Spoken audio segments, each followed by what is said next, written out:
वृष लगन सूर्य देव सप्तम स्थान। जय माता की मित्रों, हम लोग वृष लगन में सूर्य देव की चर्चा कर रहे हैं। आज बात करते हैं सूर्य देव अगर वृष लगन में सप्तम स्थान में विराजमान हो, यानी वृश्चिक राशि में सप्तम स्थान में विराजमान हो, तो कैसे फल हम लोगों को प्राप्त होंगे।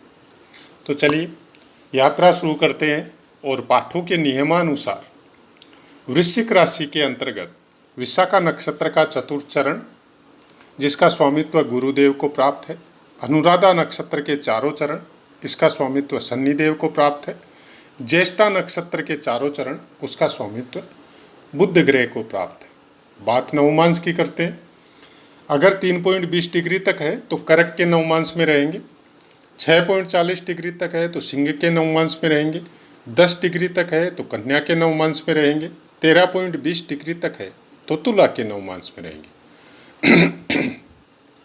और 13.20 डिग्री से लेकर 16.40 डिग्री तक अगर वृश्चिक राशि में कोई ग्रह है तो वो फिर वृश्चिक के ही नवमांश में रहेंगे और यहाँ पे ग्रह वर्गोत्तमी हो जाते हैं। और वर्गोत्तमी ग्रह हमेशा आपको अच्छा फल प्रोवाइड करवाते हैं। उसके बाद में 20 डिग्री तक धनु के नवमांश में रहेंगे। 23.20 डिग्री तक मकर के नवमांश में। 26.40 डिग्री तक कुंभ के नवमांश में। 30 डिग्री तक मीन के नवमांश में। अंश बल की चर्चा करते हैं। समराशि है, प्रथम 6 अंश तक मृतावस्था, उसके बाद में 12 अंश तक वृद्धावस्था, 18 अंश तक युवावस्था, 24 अंश तक कुमार अवस्था, 30 अंश तक बाल्यावस्था। कारक भाव प्रथम और दशम। सप्तम स्थान में अगर सूर्य देव विराजमान होते हैं तो इनकी पूर्ण दृष्टि जाती है आपके लगन पे, मतलब वृष राशि पे। लगन मतलब आपका मस्तिष्क। आपके मस्तिष्क को कुछ ज़्यादा एक्टिव करेंगे या आपके मस्तिष्क में कुछ इतनी ज़्यादा मात्रा में ऊर्जा डाल सकते हैं कि आपका मस्तिष्क डिस्टर्ब हो जाए। ऊर्जा की मात्रा की वजह से जैसे सर दर्द रहना हो, किसी आदमी को आपने देखा होगा कि आँखों में दर्द है तो उसका कारण समझ में आया कि सर में दर्द है, उसकी वजह से आँखों में प्रॉब्लम है। तो वैसी कुछ चीज़ें आपके साथ हो सकती है अगर लग्नाधीश पावरफुल नहीं है और लगन में या लग्नाधीश में शुक्र देव में कुछ प्रॉब्लम है, चाहे अंश बलों से चाहे प्लेसमेंट की वजह से कुछ कमज़ोर है, तो फिर यहाँ सूर्य देव आपको कुछ न कुछ प्रॉब्लम या पीड़ा लगन में करवाते रहेंगे। बात है सप्तम स्थान की, तो सप्तम स्थान से संबंधित हम लोग बहुत सी चीज़ें देखते हैं। मित्र भी देखते हैं, साझेदारी पार्टनरशिप या व्यापार पार्टनरशिप का वो भी देखते हैं। सप्तम स्थान से स्त्री है तो अपने पति के बारे में, और अगर पुरुष है तो पत्नी के बारे में चर्चा करते हैं। सप्तम स्थान आपको स्त्री सुख के बारे में भी बताता है। तो किस तरह का फल सूर्यदेव यहाँ पे प्राप्त करवाएंगे। सूर्यदेव अगर केंद्र स्थान में या केंद्र में कहीं पे विराजमान होते हैं तो प्राय कर अपने अच्छे फल देते हैं, प्राय कर। लेकिन आपको ये देखना पड़ेगा कि वो जो केंद्र है वो किस तरह का केंद्र है और किस टाइप का केंद्र है, और सूर्य के कारकत्व या सूर्य क्या है। पहले बात, कालपुरुष की कुंडली के अनुसार इनको पंचम स्थान का स्वामित्व मिलता है, क्योंकि सिंह राशि कालपुरुष की कुंडली में पंचम स्थान में आती है। तो पंचम स्थान से ये तीसरे स्थान में जाके विराजमान होंगे तो आपके पराक्रम को बढ़ाएंगे। आपके व्यापार में या व्यापार से कनेक्टेड कोई आदमी है वो भी आपसे दब के रहने की कोशिश करेगा, और अगर वो दब नहीं रहा है तो उसके साथ आपकी साझेदारी चलनी बहुत मुश्किल हो जाएगी। आप अगर कोई गवर्नमेंट सर्वेंट है या कोई कहीं पे सर्विस कर रहे हैं तो आपका विल पावर और आपका पराक्रम बढ़ा हुआ होने की वजह से बॉस के साथ संबंधों में कुछ प्रॉब्लम आ सकती है, या कोई मित्रों का या फ्रेंड सर्कल बहुत लंबा चौड़ा है तो उसमें आपके पराक्रम की वजह से कुछ शत्रुता हो सकती है, क्योंकि आपका पराक्रम का लेवल इतना ज़्यादा होगा, साहस का लेवल इतना ज़्यादा होगा कि कुछ जलन की भावना कुछ आदमियों में जो आपके आसपास में रहेंगे, आपके काम से संबंधित रहेंगे, आपके इर्द गिर्द जो रहेंगे, उनमें आपके प्रति कुछ घृणा या द्वेष की भावना उनमें प्राप्त हो सकती। तो ये सब चीज़ों से आपको बच के रहना पड़ेगा। अब अगर पत्नी सुख की बात करें या पति सुख की बात करें तो यहाँ पे सूर्य देव रहने से क्रूर ग्रह है, तो उन सुखों में आपको कमी ज़रूर करेंगे।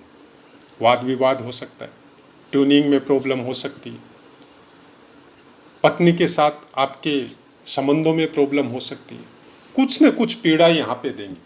अब बाकी ग्रहों का अध्ययन करने के बाद में और मंगल की स्थिति के बाद में तब आपको समझ में आएगा कि वो पीड़ा होगी या नहीं होगी, क्योंकि सूर्य देव यहाँ पे कुछ गुप्त संबंधों को भी इंटीग्रेट करते हैं। कुछ गुप्त संबंध भी आपके इस तरह के हो सकते हैं कि आप चुपचाप कोई संबंध ऐसा बना रखा है जिसका, या कुछ काम ऐसा कर रहे हैं। गुप्त संबंध का मतलब ये नहीं होता है कि कोई स्त्री से कनेक्टेड संबंध हो, आप ऐसा कोई काम भी कर रहे हो सकते हैं, चाहे बिजनेस से संबंधित हो, चाहे ऐसा कोई काम जो जब तक पूर्ण नहीं हो वो किसी को बताए नहीं, क्योंकि वृश्चिक राशि कोई भी काम को गुप्त रखने की प्रेरणा देती है। वो काम आपके व्यापार से संबंध में हो सकते हैं, वो काम आपके कम्युनिकेशन से संबंध में हो सकते हैं, वो काम आपके तंत्र मंत्र से संबंध में भी हो सकते हैं। सूर्य देव यहाँ पे आपको कुछ ऐसी चीज़ें आपको प्रदान करते हैं जिसकी वजह से आपका दिमाग हो, चाहे आपका शरीर हो, चाहे आपका मन हो, हमेशा कुछ न कुछ डिस्टरबेंस उसमें, विचारों में, आपके कामों में आपको हमेशा परेशान करेगी। अगर इसको कंट्रोल नहीं कर सके तो बहुत मुश्किल आएगी। कंट्रोल कैसे होगा? पहले बात, आपका लगन स्ट्रोंग होना चाहिए। अगर आपका शुक्रदेव स्ट्रोंग है तो ये कंट्रोल होगा, क्योंकि शुक्रदेव स्त्री के भी कारक है, और शुक्रदेव लग्नाधिपति अगर बलवान हो जाता है तो बाकी ग्रहों को कंट्रोल करना थोड़ा आसान हो जाता है। हालांकि सूर्य देव का अपना एक पावर है, लेकिन फिर भी किसी भी कुंडली में जब उसका लगन मजबूत होता है तो बाकी ग्रह ऑटोमेटिक मैनेज होते हैं।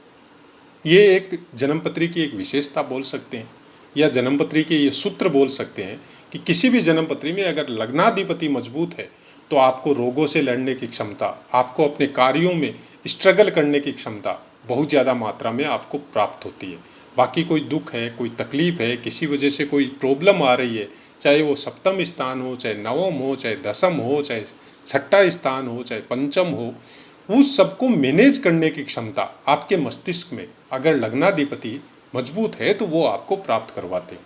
अब सप्तम स्थान का स्वामित्व कालपुरुष की कुंडली के अनुसार शुक्रदेव को है, लेकिन कारकत्व के हिसाब से, कारक भाव के हिसाब से गुरुदेव को भी है।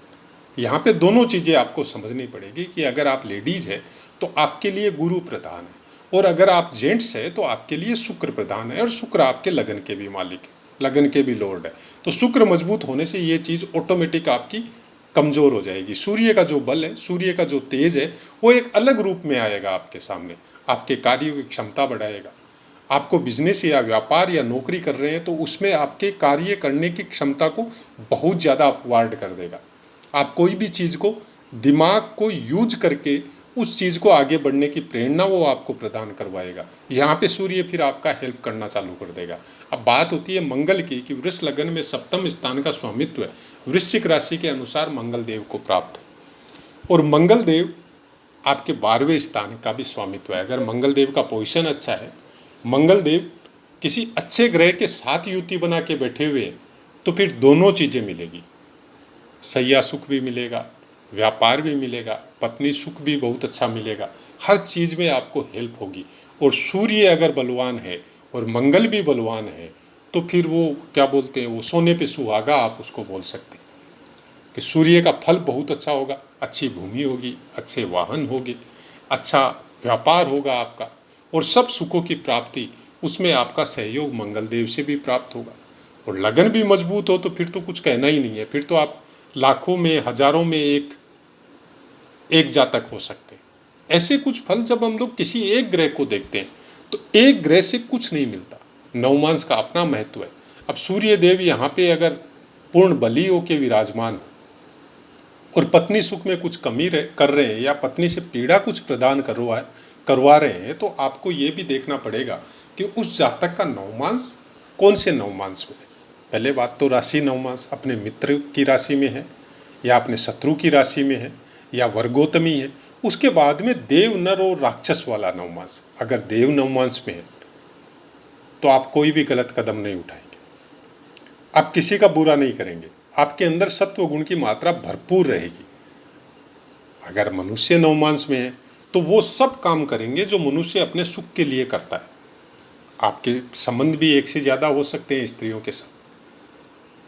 अगर राक्षस नवमांश में है तो तमोगुण की प्रधानता रहेगी, तो अपने सुख के लिए करेंगे, आप उसकी परवाह नहीं करेंगे कि आपकी स्त्री आपके विषय में क्या सोचती है। आप अपने सुख के लिए वो सब कुछ करेंगे, चाहे किसी को अच्छा लगे चाहे किसी को बुरा लगे। तो ऐसे करके अगर ग्रहों का फलादेश हम लोग सबका अगर मैनेज करें कि सब ग्रह कभी भी एक नवमांश में नहीं होते, कोई ग्रह देव में होता है, कोई ग्रह राक्षस में होता है, कोई ग्रह मनुष्य नवमांश में होता है, तो उनका सम्मिलित फल जब निकलता है ना, तब हम लोगों को समझ में आता है कि ये ग्रह इस तरह का है तो ये इस तरह का फल हमको कब प्रदान करवाएगा। सबसे अच्छा फल प्रदान करवाने का समय जो रहता है ग्रह का, वो उसकी रहती है दशा, और उस महादशा में उसकी जो अंतरदशा रहती है, फर्स्ट जो अंतरदशा उसकी आती है, वो सबसे ज़्यादा, आप ये बोल दो अगर खराब है तो खराब पीरियड होगा, और अगर अच्छा है तो बहुत ज़्यादा अच्छा पीरियड होगा। और उस दशा में भी गोचर बहुत ज़्यादा इफेक्टिव होता है कि मान लीजिए कि सूर्य को मैनेज कर रहा है और गोचर कुछ इस तरह का आ गया कि शनिदेव की दृष्टि सूर्य पे पड़ रही है, तो सूर्य के खराब फलों का नाश वहीं पे हो जाता है। क्योंकि शनिदेव की दृष्टि के विषय में जो बोला जाता है ना कि शनिदेव की दृष्टि वक्र दृष्टि है, आपके उन फलों का नाश करेगी, तो वो फलों का नाश खराब जगह के फलों का भी नाश करेगी। कोई ग्रह मान लीजिए आपको खराब फल प्रदान कर रहा है, गलत जगह का मालिक है, कोई ऐसी अच्छी या शुभ जगह में विराजमान हो गया और वो आपको गलत फल प्रदान कर रहा है, और शनिदेव की दृष्टि आपकी जन्मपत्री में प्रारब्ध अनुसार जो आपको लगन मिला उसी में शनिदेव की दृष्टि उस पर आ गई, तो फिर वो खराब फल आपको नहीं मिलेंगे। मतलब आप गॉड गिफ्टेड हो, पहले से ऐसे प्रारब्ध या ऐसे कर्म लेके आए हो आप धरती पे कि शनिदेव आपके उस ग्रह को मैनेज कर रहे हैं, वो जीवन भर करेंगे। कभी कभी गोचर में कुछ प्रॉब्लम आ सकती है, लेकिन वो पर्टिकुलर कुछ समय के लिए, वो हमेशा के लिए प्रॉब्लम नहीं आएगी। यहाँ पे सप्तम स्थान से संबंधित या लगन से संबंधित अगर सूर्य देव मैनेज नहीं हो रहे हैं तो कुछ न कुछ पीड़ा या कुछ रोग की मात्रा, चाहे पेट से संबंधित कोई रोग हो, वो भी रोग वही उस टाइप के जो गर्मी की वजह से होते हैं, चाहे दिमाग में गर्मी हो, चाहे पेट में गर्मी हो, चाहे लीवर की कोई प्रॉब्लम आ रही हो, तो वैसा कुछ यहाँ पे सूर्य देव की वजह से आपके साथ पेट के निचले हिस्से में कुछ चीज़ें हो सकती, या फिर दिमाग में कुछ ज़्यादा अननेसेसरी गर्मी की वजह से सर दर्द करना, या सर दर्द की वजह से आंखों की रोशनी में कुछ असर होना, वैसी कुछ चीज़ें आपको प्राप्त हो सकती है। लेकिन वही बात है, अगर लग्नाधिपति मजबूत है तो वैसा कुछ नहीं होगा। अगर मंगल मजबूत है तो सप्तम स्थान की कुछ पीड़ा प्राप्त नहीं होगी।